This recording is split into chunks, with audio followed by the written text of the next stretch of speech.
প্রতিবেশী দেশের একটি নিউজ পোর্টাল থেকে। তারা এটাও বলছে যে আমরা আমেরিকার সপক্ষে একটা প্রক্সি যুদ্ধ করবো সেখানটাতে জাতিসংঘকে নিয়ে। আরে ভাই, জাতিসংঘ কি যুদ্ধ করতে পারে নাকি নিরাপত্তা পরিষদের বাকি সমস্ত সদস্যদেরকে বাদ দিয়ে? এটা তো একটা সাধারণ প্রশ্ন। আপনি জাতিসংঘ, আমেরিকা সবাইকে টেনে আনলেন, আমরা একটা প্রক্সি যুদ্ধে যাচ্ছি, তার মধ্যে জড়ালো আমি বিদেশি নাগরিক, আমেরিকান নাগরিক। এই প্রচারণাটা কোত্থেকে এসছে আপনার হিসাব করে দেখেন। এটা কি বাংলা? আর এই আমি বলি, আজকে যদি একটা আমেরিকার পক্ষে প্রক্সি যুদ্ধ আরাকানে হয়, ক্ষতিগ্রস্ত হবে কে? এটা আমি আগেও বলেছি, প্রকাশ্যেই বলেছি, ক্ষতিগ্রস্ত হবে কে? তার কিছু বলছে? হ্যাঁ, আমি ইউনিভার্সিটি অফ প্রফেশনালসের একবার সরাসরি বলেছি, টেপও আছে সেটা। হ্যাঁ, তো ওখানে চায়নার সবচেয়ে বড় আপনার একটা অ্যাক্সেস টু ইন্ডিয়ান ওশান, তার তো এমনিতে অ্যাক্সেস নাই, আরাকানের ভেতর দিয়ে অ্যাক্সেস গেছে। ক্ষতি হবে তো তার আমেরিকা সেখানে গেলে, সে কিছু বলছে? ক্ষতি হবে বার্মার, তার একটা অংশ কেটে নেওয়া হচ্ছে, সে কিছু বলছে? তো মায়ের চাইতে তো মাসির দরদ বেশি, আপনারা বোঝেন নাকি কোত্থেকে এসছে? প্লিজ অপপ্রচারের কোনো প্রচার করবেন না, যারা করেছেন করেছেন, এখন বন্ধ দেন রে ভাই, দেশের স্বার্থ বলে একটা কিছু আছে।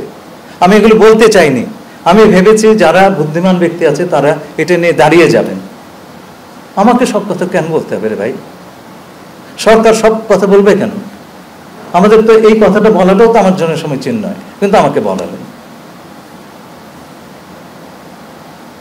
সরকারের ভিতরে আমার ফরেন অফিসের সঙ্গে আমার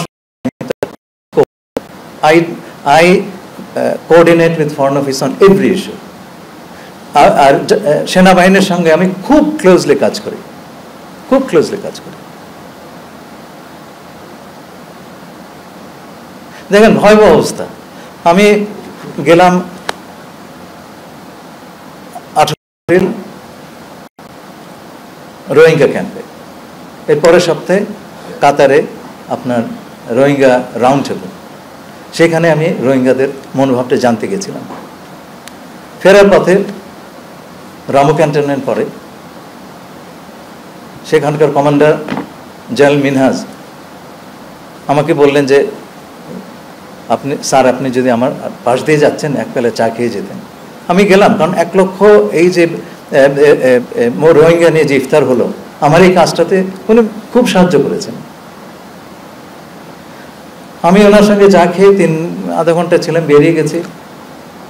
প্লেনে চড়ে বাড়িতে বসতে বসতে সেই পোর্টালে যে আমি নাকি তার সঙ্গে দেখা করতে গেছি এই প্রক্সি যুদ্ধের বন্দোবস্ত করার জন্য। ভাই কি অবস্থায় আছে আপনারা বোঝেন? কতগুলো চোখ আমাদেরকে প্রতিনিয়ত তাড়া করে, এর অবস্থাতে আমাদের কাজ করতে হয়।